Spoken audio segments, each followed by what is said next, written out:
Good morning વિદ્યાર્થી મિત્રો. Lecture 2માં આપ સૌનું સ્વાગત છે. ગયા લેક્ચરની અંદર આપણે સાંદ્રતાઓ જે છે પર્સન્ટેજની કેટલાક સૂત્રો જે છે એના અર્થઘટનની વિશે માહિતી મેળવેલી. હવે એની ઉપરના કેટલાક ટ્વિસ્ટેડ દાખલા જે છે, એપ્લાઇડ દાખલા જે છે એ થોડાક જોઈ લઈશું. ત્યારબાદ આગળની સાંદ્રતાઓ જે છે એનો અભ્યાસ કરીશું. તો પહેલો દાખલો મેં અહીંયા લખેલો છે એ પ્રમાણે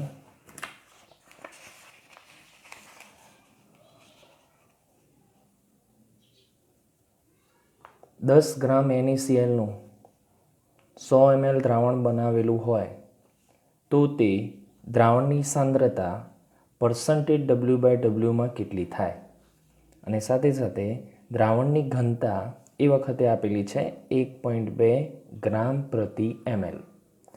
તો સૌપ્રથમ આપણને જેટલી માહિતી આપેલી હોય એટલી આપણે લખી દઈએ. તો અહીંયા એવું લખી શકાય કે 10 ગ્રામ NaCl છે, જેને આપણે દ્રાવ્ય કહીએ છીએ.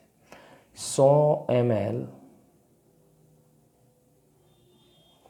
આપણું દ્રાવણ છે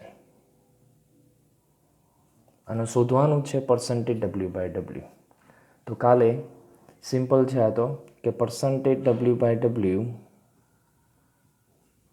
એનું સૂત્ર શું થાય? તો ખ્યાલ છે એ પ્રમાણે દ્રાવ્ય જે છે દ્રાવ્યનું વજન ગ્રામમાં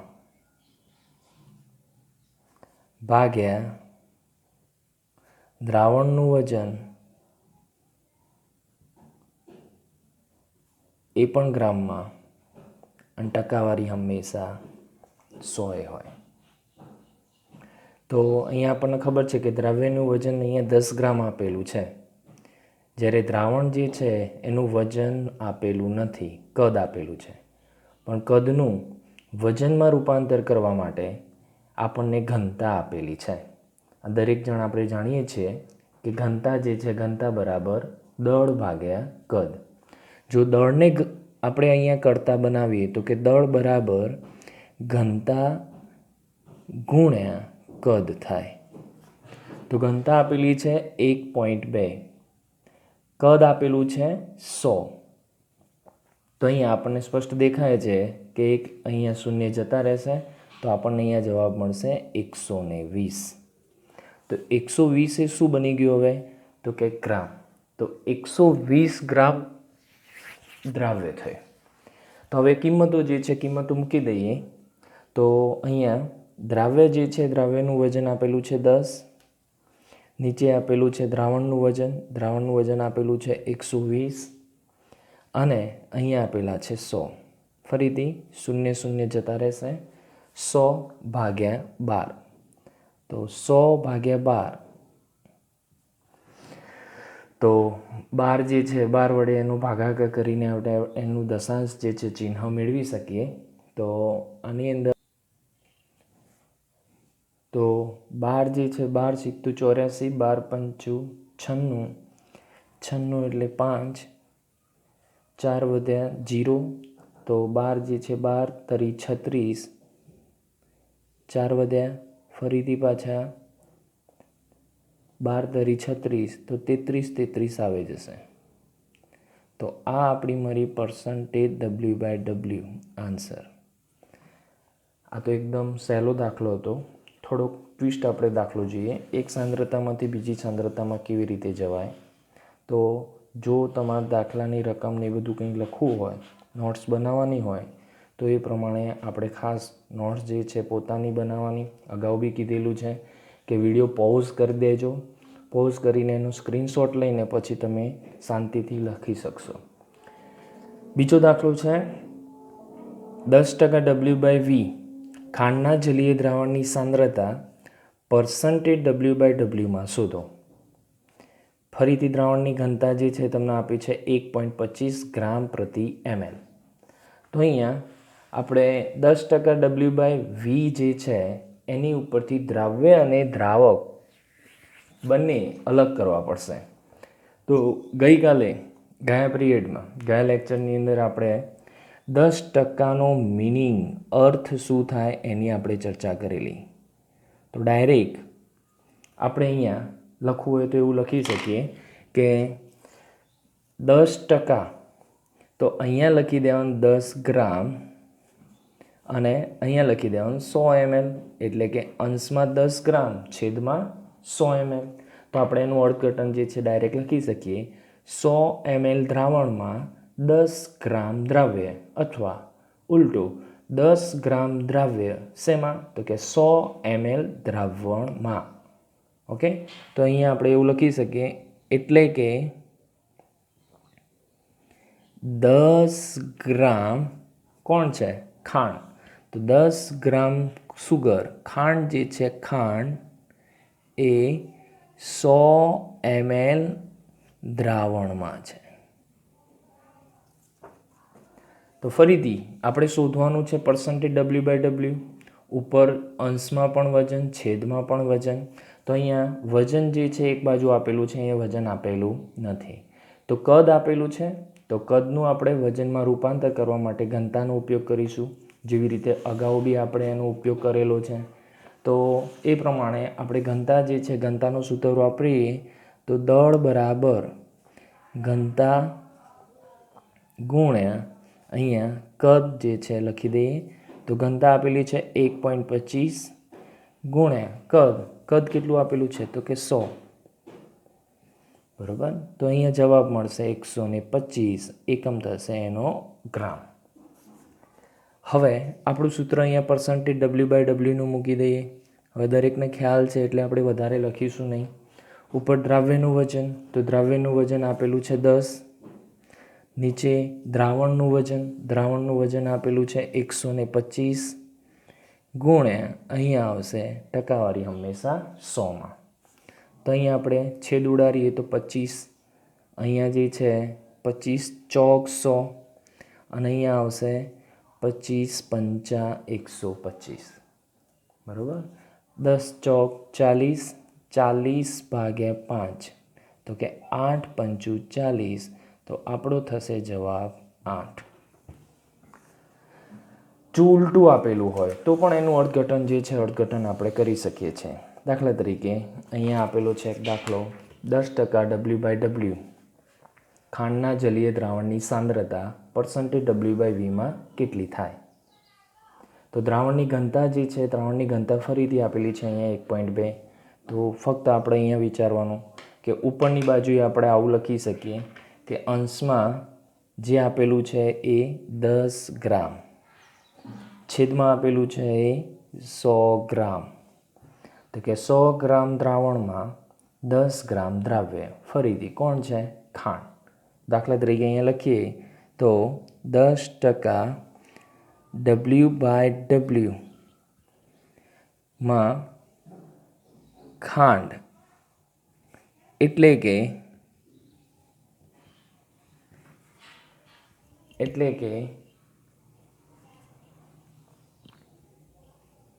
100 ગ્રામ દ્રાવણમાં 10 ગ્રામ દ્રાવ્ય, કોણ છે, તો કે ખાંડ. આપણે શોધવાનું છે W/V, એટલે કે વજન જે છે દ્રાવ્યનું આપી દીધેલું છે. કદ જોઈએ અહીંયા, તો દ્રાવણનું કદ આપેલું નથી, તો કદ જે છે કદ આપણે અહીંયા શોધવા માટે ઘનતાનો ઉપયોગ કરીશું. તો ફરીથી પાછા દળ બરાબર ઘનતા ગુણ્યા કદ જે છે એમાં કદને કરતાં બનાવીશું. તો કદને કરતાં બનાવીએ તો આપણને ખ્યાલ છે કે ઘનતા નીચે જશે. તો અહીંયા આપણું સૂત્ર થશે કદ બરાબર દળ ભાગ્યા ઘનતા. તો દળ કેટલું આપેલું છે, તો કે 100. ઘનતા કેટલી આપેલી છે, તો 1.2. તો આનો જ ઉપયોગ કરીને આપણે આગળ દાખલો જે છે ગણીએ, છેદ ત્યાં ઉડાડીશું. તો કદ આપણને મળી ગયું 100/1.2. તો શોધવાનું છે આપણું %W/V. %W/V એટલે ઉપર વજન આપ્યું છે દ્રવ્યનું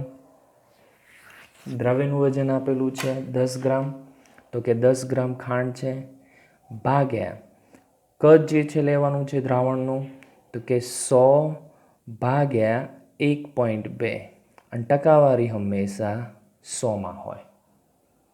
તો અહીંયા ઉપર જશે 100 જતા રહેશે, તો અહીંયા આવશે 10 ગુણ્યા 1.2.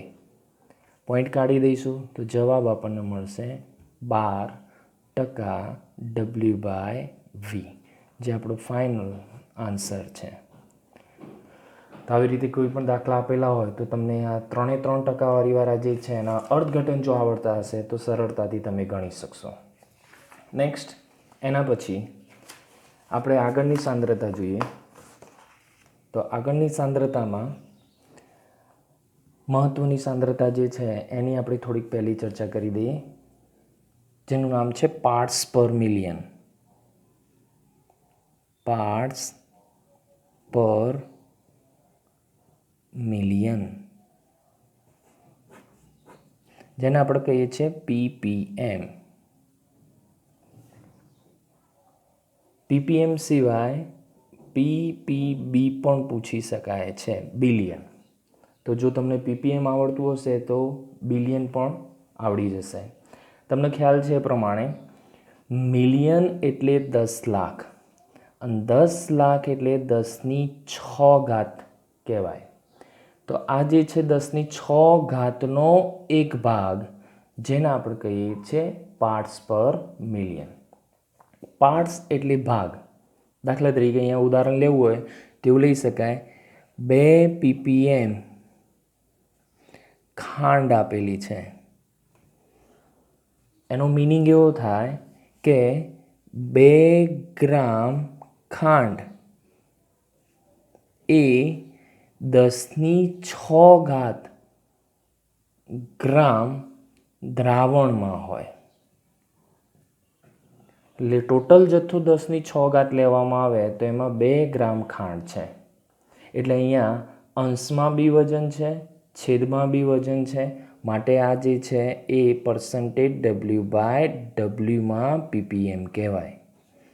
આવી રીતે %W/V, %V/Vમાં પણ તમે આની ગણતરી કરી શકો છો. એટલે આનું સૂત્ર બનાવવું હોય તો આપણે આવું બનાવી શકીએ કે ppm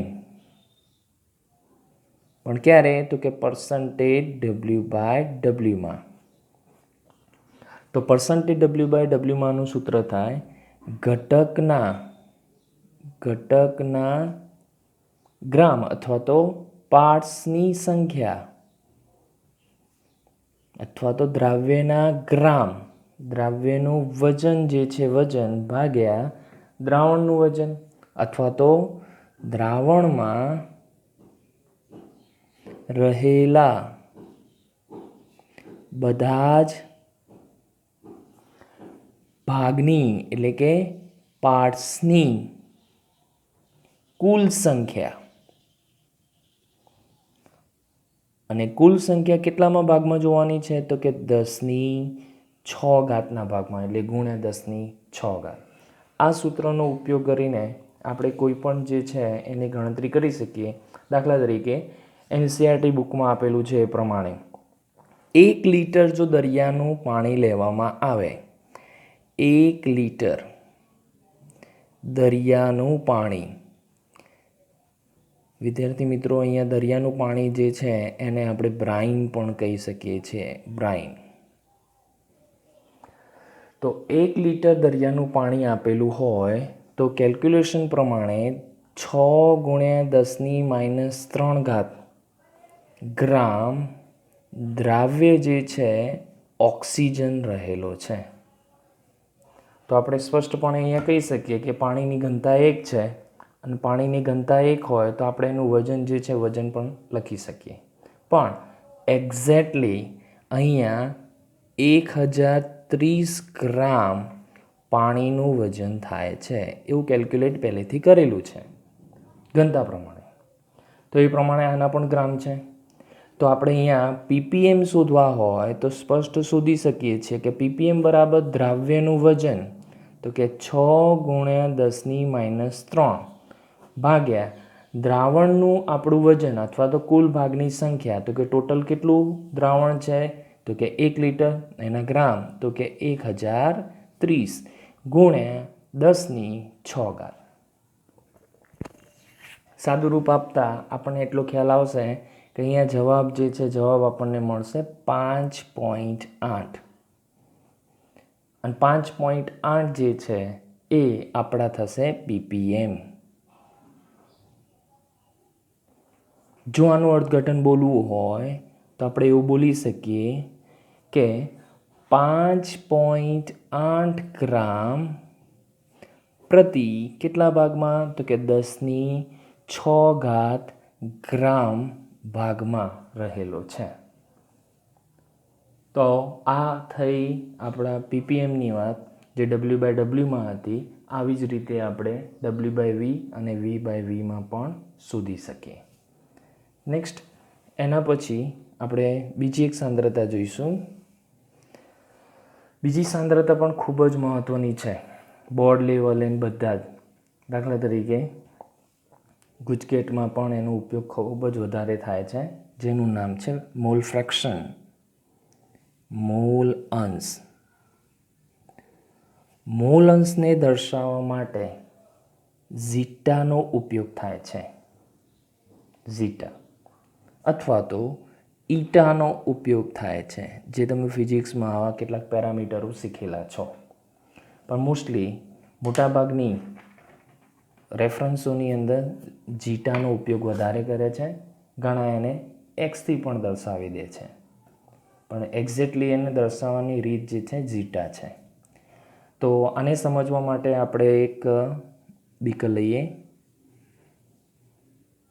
માની લો કે આ બીકરની અંદર 2 ઘટકો છે. તો કે 2 ઘટકો A અને B છે. એના જે છે મોલ 1 આપેલા છે અને બીના જે મોલ છે એ 3 આપેલા છે. તો અહીંયા આપણે આ જે દ્રાવણ છે એ દ્રાવણની અંદર એનો ફ્રેક્શન ગણવું હોય તો અહીંયા લખી શકાય છે કે ઘટક એના મોલ ભાગ્યા કુલ મોલ. તો કુલ મોલ ટોટલ 3 ને 1 4 થાય, માટે અહીંયા મોલ ફ્રેક્શન એનો એટલે કે મોલ અંશ એના 1/4 થયા, જેને આપણે અહીંયા દર્શાવીશું જીટા એ. તો જીટા એ જે છે એનું મૂલ્ય આપણને 1/4 મળે. એવી રીતે ઝીટા બી પણ શોધી શકાય છે. તો જીટા બી શોધવા માટે આપણે શું કરીશું, તો કે ઘટક બીના મોલ ભાગ્યા કુલ મોલ. તો અહીંયા મોલ અંશ જે છે એ મોલ અંશ સરળતાથી આપણે ગણી શકીએ છીએ. આ જે સૂત્ર છે, સૂત્રની અંદર એક વિશિષ્ટ બાબત એ છે કે અહીંયા દરેક વખતે ઘટકના મોલ અંશનો સરવાળો એટલે કે જીટા એ પ્લસ જીટા બી નું મૂલ્ય હંમેશા 1 થાય છે. પછી ભલે ને ઘટકોની સંખ્યા વધારે હોય, દાખલા તરીકે ઘટકોની સંખ્યા 3 હોય તો આવી રીતે બોલી શકાય zeta A plus zeta B plus zeta C is equal to 1. તો અહીંયા એનું સાદુરૂપ જે છે, સાદુરૂપ પણ આપણને દેખાય છે કે બંનેનો સરવાળો કરીએ તો છેદમાં 4 છે અને અંશમાં પણ સરવાળો છે. 3 ને 4 4/4 એટલે 1. તો આના ઉપરથી એનું સૂત્ર શું થાય, તે કે મોલ અંશ જીટા ઇઝ ઇક્વલ ટુ ઘટકના મોલ ભાગ્યા કુલ મોલ. તો અહીંયા આપણે એવું લખી શકીએ કે ઘટકના મોલ એટલે શું, તો માની લો કે અહીંયા આપણે ઘટક એ માટે ગણીએ તો અહીં લખીએ કે નંબર ઓફ એના મોલની સંખ્યા ભાગ્યા નંબર ઓફ એના મોલની સંખ્યા વત્તા બીના મોલની સંખ્યા. આવી જ રીતે જો જીટા બી માટે લખવું હોય તો પણ લખી શકાય. ટૂંકમાં મોલ ફ્રેક્શન ગણવું હોય તો મોલ ફ્રેક્શનમાં દરેક ઘટકોના મોલને કુલ મોલથી ભાગવામાં આવે છે.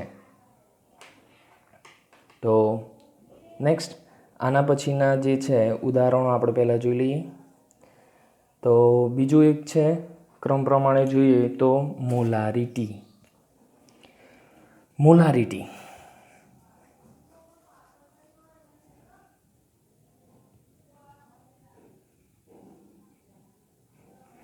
મોલારિટીને કેપિટલ એમ વડે દર્શાવાય છે, કેપિટલ એમ. અને મોલારિટીનું આપણને ખબર છે ટૂંકમાં સૂત્ર થાય છે મોલ પ્રતિ લીટર.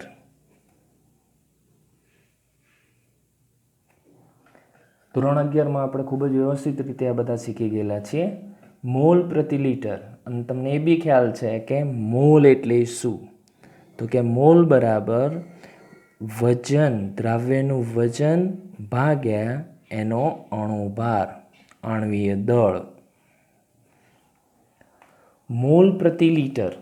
મોલ પ્રતિ લીટરની અંદર મોલનું જો અહીંયા સૂત્ર મૂકી દેવામાં આવે તો સૂત્ર આવું બનશે: દ્રાવ્યનું વજન ભાગ્યા એનો અણુભાર ગુણ્યા દ્રાવણનું કદ.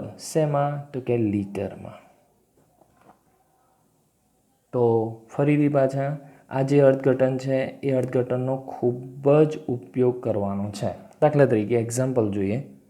અગાઉ પર્સન્ટેજમાં જોઈ ગયેલા છે એ પ્રમાણે. દાખલા તરીકે એક એક્ઝામ્પલ જોઈએ અહીંયા ઉદાહરણ તરીકે કે 5 મોલ CCl4 નો અર્થ શું થાય?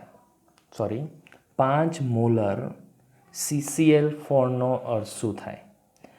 તો મોલર એટલે મોલારિટી, પાછળ ર આવે. તો મોલારિટી જે છે, મોલારિટી આપણને આ રીતે દર્શાવેલી હોય તો એનો મિનિંગ એવો થાય કે અહીંયા આપણે જવાબ લાવો છે 5. તો 5 જવાબ લાવો હોય તો અંશમાં આપણે 5 લખીએ, છેદમાં આપણે 1 લખીએ. તો અંશમાં 5 એ મોલ, મોલ એ દ્રાવ્યના, અને છેદમાં એ લીટર. તો જોઈ ગયેલા છીએ કે એ દ્રાવણનું લીટર છે. તો અહીંયા આપણે બોલવું હોય તો એવું બોલાય: 1 લીટર દ્રાવણમાં 5 મોલ દ્રાવ્ય. અથવા ઊંધું: 5 મોલ દ્રાવ્ય કેટલામાં? તો કે 1 લીટર દ્રાવણમાં.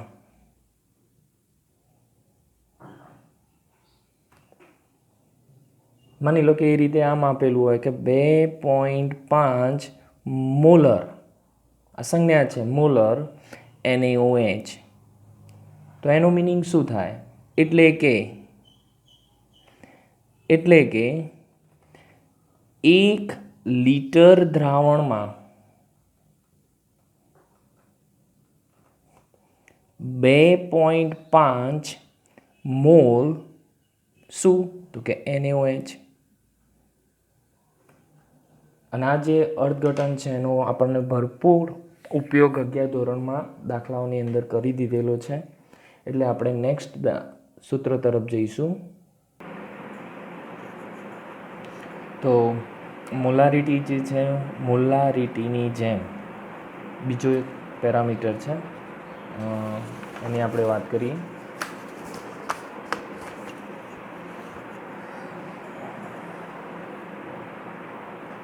બીજો ભાગ છે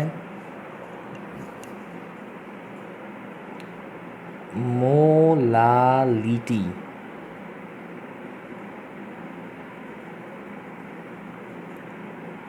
જેની સંજ્ઞા કેપિટલ M છે. મોલાલિટી. મોલાલિટીનું સૂત્ર થાય છે મોલ પ્રતિ કિલોગ્રામ. હવે મોલ એટલે ખ્યાલ છે, મોલ એટલે વજન ભાગ્યા અણુભાર.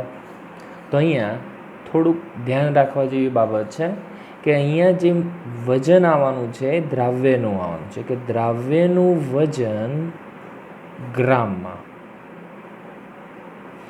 ભાગ્યા દ્રાવ્ય જે છે એનો અણુભાર, અને ગુણ્યા સૌથી મહત્વનું દ્રાવકનું વજન કિલોગ્રામમાં. અહીંયા ભૂલ થાય છે. તો દ્રાવક જે છે, દ્રાવકનું વજન કિલોગ્રામમાં. અહીંયા અગાઉની જે સાંદ્રતા હતી મોલારિટી, તો મોલારિટીની અંદર જે છેદમાં લીટર આપેલું હતું એ લીટર દ્રાવણનું હતું. તો દ્રાવણની જગ્યાએ અહીંયા આવશે દ્રાવક. તો દ્રાવકનું વજન જો અહીંયા છેદમાં આપેલું હોય તો મોલ પ્રતિ કિલોગ્રામમાં કિલોગ્રામ એ દ્રાવકના કહેવાય. તો અહીંયા અર્થઘટનની બાબતમાં આપણે સ્પષ્ટ કરી લઈએ કે માની લો કે અહીંયા આપેલું છે 15 મોલલ એટલે કે મોલલ 15 મોલલ NaCl આપેલો હોય તો એનું અર્થઘટન શું થાય? એટલે કે અહીંયા એનું અર્થઘટન આપણે એવી રીતે લખી શકીએ કે જવાબ 15 લાવવો છે તો જવાબ જો 15 લાવવો હોય તો અંશમાં 15 લખવા પડે અને છેદમાં 1 લખવા પડે તો આપણને જવાબ મળે 15. તો છેદમાં 1 લખ્યું શું? તો કે કિલોગ્રામ. કોના? તો કે દ્રાવકના. અંશમાં લખ્યા 15 એ કોના? તો કે મોલ. તો મોલ કોના? તો કે દ્રાવ્યના. તો અહીંયા અર્થઘટન જે છે અર્થઘટન આવી રીતે થશે 1 કિલોગ્રામ દ્રાવકમાં કેટલા? તો કે 15 મોલ NaCl. અને 1 કિલોગ્રામ દ્રાવક છે. દ્રાવક તરીકે આપણે અહીંયા સર્વદ્રાવક તરીકે શેનો ઉપયોગ કરીએ છીએ? પાણી. જો પણ દાખલામાં અગાઉ કીધું છે એ પ્રમાણે બેન્ઝીન, કાર્બન ટેટ્રાક્લોરાઇડ કે ઇથેનોલનો ઉપયોગ કર્યો હોય તો એ દર્શાવવાનો. અને મોલ આપેલા હોય તો એની ઉપરથી વજન મળે. કારણ મોલ બરાબર વજન ભાગ્યા અણુભાર. મોલ બરાબર વજન ભાગ્યા અણુભાર.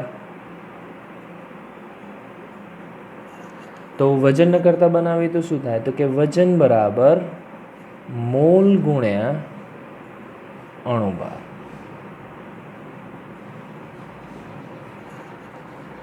બરોબર.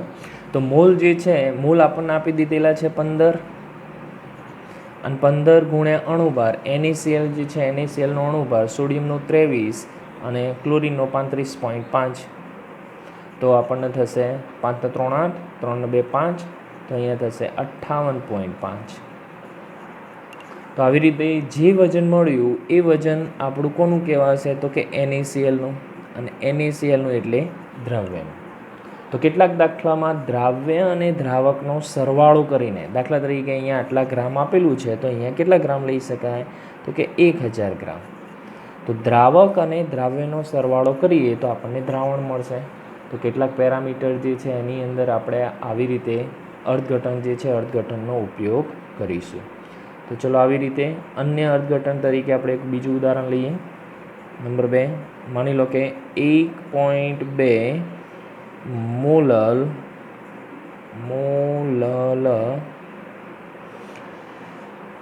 ખાંડ આપેલી છે તો એનું અર્થઘટન શું થાય? તો એનું અર્થઘટન ડાયરેક્ટ આપણે લખીએ તો કે 1.2 મોલ ખાંડ કેટલા? તો કે 1 કિલોગ્રામ દ્રાવકમાં. અને દ્રાવક તરીકે મેં કીધું એ શું લઈ શકાય? તો કે પાણી. તો અહીંયા ઉલટું પણ લખી શકાય. ઊંધું બોલવું હોય તો આવી રીતે બોલી શકાય કે 1 કિલોગ્રામ દ્રાવકમાં 1.2 મોલ ખાંડ.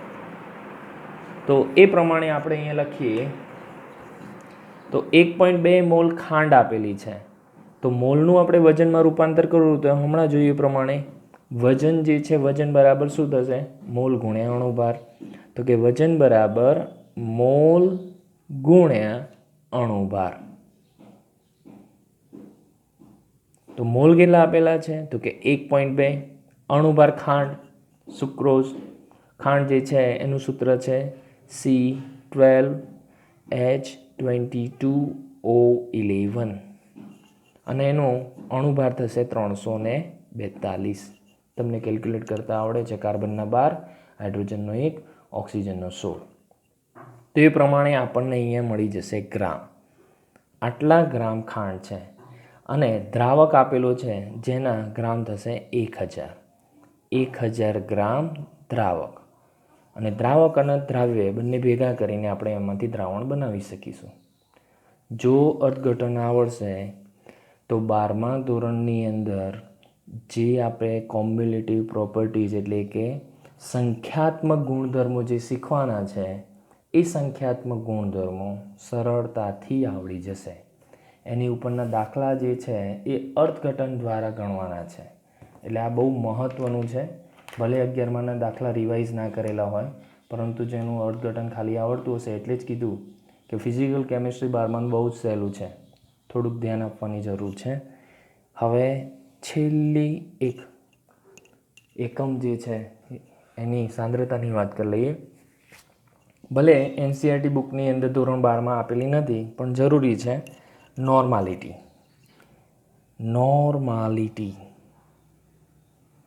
નોર્માલિટીની સંજ્ઞા જે છે એ n છે.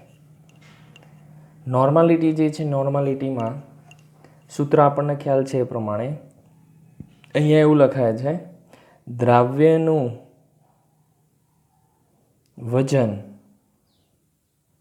ગ્રામમાં ભાગ્યા દ્રાવ્યનો તુલ્ય ભાર ગુણ્યા દ્રાવણનું કદ લીટરમાં. નવો પેરામીટર આવ્યો તુલ્યભાર. દરેકને યાદ છે તુલ્યભાર જે છે આપણે આવી રીતે ગણી શકીએ છીએ કે તુલ્યભાર બરાબર નંબર 1, તુલ્યભાર બરાબર અણુભાર ભાગ્યા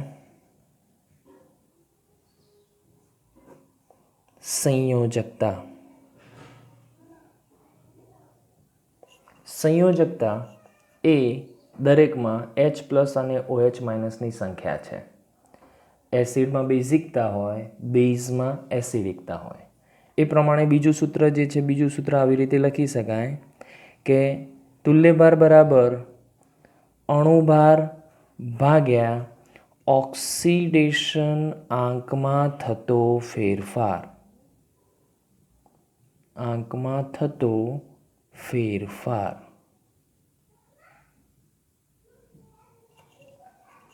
તો ઓક્સિડેશન આંકમાં થતો ફેરફાર એ રેડોક્સ પ્રક્રિયામાં શીખી ગયેલા છે. ત્રીજો એની ઉપરથી લખવું હોય તો એવું લખી શકાય કે અણુભાર ભાગ્યા આપલે થયેલા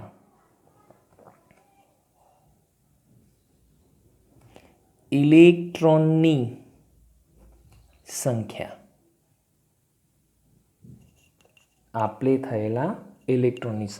જેની ઉપરથી આપણે તુલ્યભાર જે છે તુલ્યભાર મેળવી શકીએ. પણ આ ઓક્સિડેશન આંકમાં થતો ફેરફારનું અહીંયા દ્રાવણ જે છે, દ્રાવણની અંદર બહુ ઉપયોગ આવશે નહીં. ફક્ત આપણને સંયોજકતા આપેલી હશે અથવા તો આપણને એ સૂત્ર જે છે એ સૂત્ર ઉપરથી મળી જશે. H2SO4 આપેલી હોય તો આપણને ખ્યાલ છે, H3PO4 હોય કે H3PO3 હોય તો આપણને ખ્યાલ છે કે એની સંયોજકતા કેટલી હોય. એટલે એની ઉપર આપણે વિશેષ ચર્ચા કરતા નથી. નોર્માલિટી જે છે, નોર્માલિટીની અંદર પણ આપણે અર્થઘટન જે છે જોઈ ગયેલા છીએ. તો આ બધા પેરામીટરો જે છે આજે આપણે જે જોયા એને તમે રિવાઇઝ કરજો અને એનો ઉપયોગ જે છે આપણે દાખલાની અંદર કરીશું. ખાસ મહત્ત્વની બાબત કે આ જે લેક્ચર છે એ લેક્ચર અત્યારે ફક્ત રિવિઝન પોઈન્ટ ઓફ વ્યૂ હતા. હવે નેક્સ્ટ લેક્ચરથી આપણું ધોરણ 12ની અંદર જે કન્ટેન્ટ છે એ મેઇન ચાલુ થશે. તો જોતા રહેજો વિડીયો અને નોટ્સ જે છે પોતાની બનાવતા રહેજો. All the best.